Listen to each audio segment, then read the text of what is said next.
you need to be healed to be ready for a relationship is bullshit. Let me explain to you why I say that, because there's truth to it. However, it actually keeps you stuck and not having fulfilling relationships because people take this too far. Please pay attention. I'm going to break that all down for you today, give you the steps for you to take so you've healed enough so you're ready for intimate relationships. If you want better, conscious, intimate relationships. If you don't want that, jump off this podcast because you're probably not going to enjoy this conversation. If you don't know who I am, my name is Lewis Huckstep. I'm a coach, I'm an author, I'm a speaker. I've written the book. It's called The Inspired Life Method. Go grab yourself a copy. It's on Amazon, Audible, Kindle. And if you can, I'll ask one favor. If you could like this video and subscribe, that's the only cost I have for your attention today and the value that I'm going to be bringing to you today. So with that being said, I'm going to begin. Enjoy. I'm going to have heaps of steps here. Take some notes if you want. There'll be some questions I'm going to ask you. So answer the questions. Pause when you need to. Answer the questions. But this is going to help you tremendously, okay? Let's begin. So the quote that I'm going to be breaking down is that people say, I need to be healed to be ready for dating. Or you need to heal so you're ready to date. Now, there's some truth to it, but some people use that as an excuse to never actually go through the challenges and triggers and healing that a relationship actually allows you to have. Let me explain what I mean. So, what is healing? Let's break that down. So, my definition of healing or inner work is healing and dissolving the wounds and blockages that are masking your true self. That's my definition. Now, there's 5 bodies I talk about. So I teach the 5 different bodies to heal. So there's the mental body. That's your memories, your perceptions, your traumas, your beliefs, your limiting beliefs, your conscious and unconscious mind. There's the emotional body. That's your suppressed emotions from trauma, from whatever it is that you've been through, your nervous system. There's the physical body. That's somatics. If you've ever heard the term somatics or do somatic work, it means body. So physical body. If you've ever heard the term, the issues are in the tissues. That's what it means by that. So you go through something traumatic and you store it emotionally in the tissues of your body. Pretty cool or pretty crazy. Fourth, is the spiritual body. The spiritual body is your level of connectedness to God, source, oneness, wholeness, presence. How connected are you to your quote creator, whatever your beliefs are? 5th is the energetic body. This comes down to your biofield, your aura field, the meridians, sound healing, chakra clearing, all of that stuff.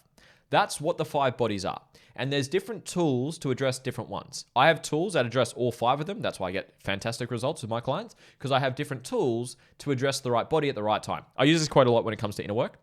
There's no ultimate martial art, only the ultimate martial artist who knows every martial art and pulls from the right one at the right time to get the right result. Bruce Lee said this. That's what I believe about inner work or healing. There's no ultimate way to heal. There's breath work, there's DeMartini, there's traditional therapy, NLP, there's plant medicines, Reiki healing, sound healing, inner child healing, shadow work, CBT, EMDR, internal family systems. The list goes on. There's so many ways to heal. In my book, I think there's like 50 or something. I list out like 50 different modalities out there. So there's many ways to heal. Now, 3 things that I want to break down for you. 1 is trauma. Now, you could insert limiting beliefs, suppressed emotions, other things. I'm going to just focus on trauma for today so this all clicks in for you. Trauma is the first thing. It's what happened inside of you from what you went through. There's a great quote from Dr. Gabor Mate that I absolutely love when it comes to trauma. He says, trauma is not what happens to you, it's what happens inside of you. It's the perceptions and the beliefs and the meaning you create about what it is that you go through. That's what trauma is. And it's going to be something specific. It's going to be an action, an inaction, or a behavior that someone did to you. I'll list some out for you as some examples. Rejection, abandonment, criticism, judgment, anger, lying, controlling, manipulation, dismissed, ignored, misunderstood. List goes on. There's 4,628 traits that human beings can do or display. There's a lot of things that we could go through that's painful. That's what trauma is. I'm going to give you a little exercise in this video so you can actually find some of yours, okay? Second is coping mechanisms. It's what we do to overcompensate, overcome, hide, and protect ourselves from the trauma. So that might be dissociation, fight. It's like this ties into the attachment styles. I've done content on that as well. But it's the things we do to hide or overcome the trauma. Again, dissociation, addictions, eating food, people pleasing, overachieving, needing to be better than everyone, avoiding being vulnerable, all these things. It's what you do to protect and overcome and overcompensate from the trauma. Third is a trigger. Something reminds you of the trauma and activates the coping mechanism. My most used quote when it comes to my work is, nothing triggers you, it reveals what's inside of you. So why am I teaching all of you guys this? And why am I talking about this right now? You are never fully healed. Show me a single human on this planet who's fully healed. I'm yet to find one. I get triggered. I'm still a human. Have I done a lot of healing? Absolutely. But I still have more healing to go. So the challenge I have with the quote that we started with, you need to be healed so you're ready for relationships. There's truth to it, which I'll get to at the end. That's the last point of this conversation. But you're never fully healed. There's always more healing to be done. So if you're coming up with an excuse that I'm not healed enough for relationships, or the person I'm dating, they haven't healed enough for this relationship, you're missing the opportunity to actually heal the most, because you get triggered the most or mirrored the most in your relationships. So there's a line in the sand which I'm going to get to in a moment. I'm going to give you this exercise so you can insert your answers into this exercise, and you will probably have some light bulbs in the coming minutes. I'm going to ask you some questions. Now, if you've done this exercise with me, do it again. You can find more. There's always more to find. So we're going to start with dad. Whoever played that figure, the father figure role for you, don't judge your answers. Even if they're passed away, still answer the questions. Think of dad or the father figure role for you. Now, in a one-word answer, it's going to be a character trait or a behavior or a trait of his. It will be a part of who he is. In a one-word answer, what's the one thing you dislike most about dad? Anger, abuse, neglection, ignored, abandoned, controlling, manipulation, whatever the thing is. Find the word and look for 3 answers if you can. So 3 one-word answers for dad. What do you dislike most about dad? Now, move on to mum. Do the same thing for mum. What is it that you dislike most about mum? And use one-word answers. Even if you love your parents more than anything, still answer the questions. I love my mum. I love my dad. I can still answer these questions about them because I'm a human and so are you. So find those answers. Pause the video if you need a bit more time and find those answers. So let's play this out. Look at all the words that you came up with. These are wounds of yours. These are, quote, traumas of yours. It's a time in your life where this was too much or not enough for you. I'll use rejection or abandonment because most people can relate to that, but insert yours into this example. So abandonment or rejection, that's the trauma. So the coping mechanisms, you have things to overcompensate, overcome, and protect yourself from experiencing this again. A very common one for rejection and abandonment is you put other people's needs ahead of your own to protect yourself from getting rejected and abandoned again. Also known as people pleasing. If you're a people pleaser, you probably have a wound around abandonment, rejection, being misunderstood, or something along those lines. And you may be like, holy fuck, how does he know my mind right now? Because I've coached a lot of people through this. So that's trauma, that's a coping mechanism. And then a trigger. A trigger is when someone does this or displays this trait back to you, and then it triggers you. This is why your relationships trigger you so much, because they get to know you more than anyone else. They're the mirror to you. So to circle back to the original point of this conversation, you need 3 things for a healthy, intimate relationship. A conscious one anyways. If you don't want a conscious one, ignore these steps. But if you want a conscious, healthy one, you need these ones. Number 1, you need to heal enough where both partners take responsibility over their own shit, their triggers, their insecurities, and their trauma. And that's essentially the line in the sand for this conversation. Because that quote, you need to be healed so you're ready for relationships, is bullshit because you're never fully healed. Show me a single human who's never triggered. I'm yet to find it. And if you think they are, you don't see the depths of them. Ask their partner. They'll give you the real fucking answer. Or ask their family members. They have triggers. Everyone does. So the concept that you're going to be fully healed so you're ready to date and relate and have relationships is bullshit. How I like to reframe it, or the line in the sand that I want to give you today, is that you and your partner or potential partner have healed enough where they take responsibility and ownership over their triggers, trauma, insecurities. Because if you don't have this piece, this is how it plays out. Maybe you've experienced what I'm about to say.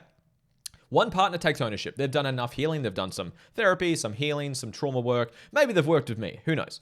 They've done some work and they take ownership of their shit. Let's say this is you. Then you start dating someone and they don't take responsibility. They project, they blame, they play victim. They're going to control you, manipulate you, blame you, and give you, and just say it's your fault, it's your fault, it's your fault. And they never take responsibility to grow. If that happens, the person that's taken ownership, they're going to keep healing, keep growing, keep evolving, and the other person won't. Then at some point, you just wake up, you're like, holy fuck, we're so different. We're so disconnected because you've grown apart from each other.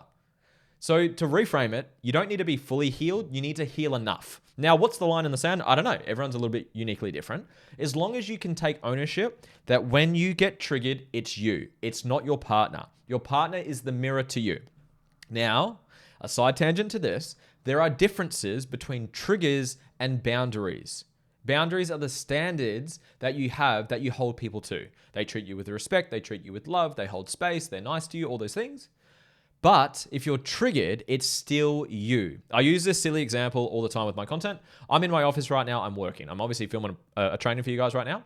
A boundary for me and my wife is that when the door is closed to my office, don't come in because I'm working, I'm helping someone, I'm doing whatever it is that I'm doing. If she barges in here right now and I turn around and say, get the fuck out, and I get triggered, that's me. Yes, she did overstep a boundary, so she did also overstep a boundary of mine, but I still got triggered back to her. Why couldn't I turn around and say, hey baby, is everything okay? I'm busy right now, I'll be with you in 20 minutes, whatever the thing may be. Because the first example was a triggered response. So please don't give your power away, because I've actually spoken with a couple of people recently where their partner's just like, that's my boundaries, that's my boundaries, that's my boundaries, but they're still triggered at the same time. So you have to be honest, is this a trigger or a boundary? Is it both? It could be both. But that's the line in the sand that you need. You need to take ownership that you get triggered. Your partner takes ownership that when they get triggered. So then you can both go individually heal through them. Now you might do that together with your partner. My process is you can do with your partners if you want to. But you can then support them and challenge them and hold them accountable to work on their stuff. I'll give an example of what me and Georgia do and how we do things. So when Georgia gets triggered and when I get triggered, there's two types of ways to handle this. When you're triggered, you don't do any healing. I talk about maintenance tools and progress tools. Maintenance tools is what we do when we get triggered. So say you get triggered right now. You're in a stress response, you're anxious, you're overwhelmed, you're in fight or flight. That is not the time to process. That is not the time to integrate. That is the time to regulate. So that you breathe, regulate yourself, get back to neutral, get out of that trauma response, get out of that triggered response, come back to baseline. That's a maintenance tools. I teach this. There's 8 out there that I teach of how to do this. Then we want to reflect back and find what was the trigger that triggered you into that response. Both partners do that if both partners got triggered. If one got triggered, obviously that one person will find the trauma. If both partners get triggered, you then both find what's the thing that your partner mirrored back to you. Once you've found it, you then schedule time into your calendar to go do a process on it. Because if you don't do the progress tool, the same thing's going to pop up. The same trauma, the same wounds, the same insecurities. And this is what I see a lot of people do. They get into a relationship, their partner's going to mirror you. And just so you know, your partners mirror your shit. Remember those answers that you came up with for mum and dad? Those are the things you attract into your relationships. Sorry to break it to you. You attract your unhealed parts of your parents into your partners. Yes, you're dating your unhealed parts of mum and dad. That kind of fucks with you when you see that, right? The words you came up with, mum and dad, you would have attracted these into your partnerships. That kind of hits hard when you see that, right? And then this will continue until you individually heal, and again, the partner individually heals. That's the line in the sand. So I want to reframe this and wrap this all up. You do not need to be fully healed for any relationship because you're never fucking fully healed. In fact, you will do most of your healing in a conscious relationship because you will mirror each other's stuff back to each other more than anything else. So you need to, however the line in the sand is, you've healed enough where you take responsibility and ownership. If you do that, your partner does that, and you both learn how to love each other, how to support each other, and how to challenge each other in a healthy way to go heal and grow and evolve, you'll have a fucking amazing, beautiful, conscious, intimate relationship. I hope you got value from this. If you did, please like, please subscribe, please share it so I can help some more people. If you want to work with me, guys, the best way you can do that is get a free trial with my coaching. It comes with a one-on-one call with me, so we'll have a personal chat together, and then I can share all of my other services with you. There's a free 7-day trial down below, and you can stick around if you want to. You can cancel during the trial if you want to. I love you. I appreciate you. Share this with a friend. I appreciate you. Bye.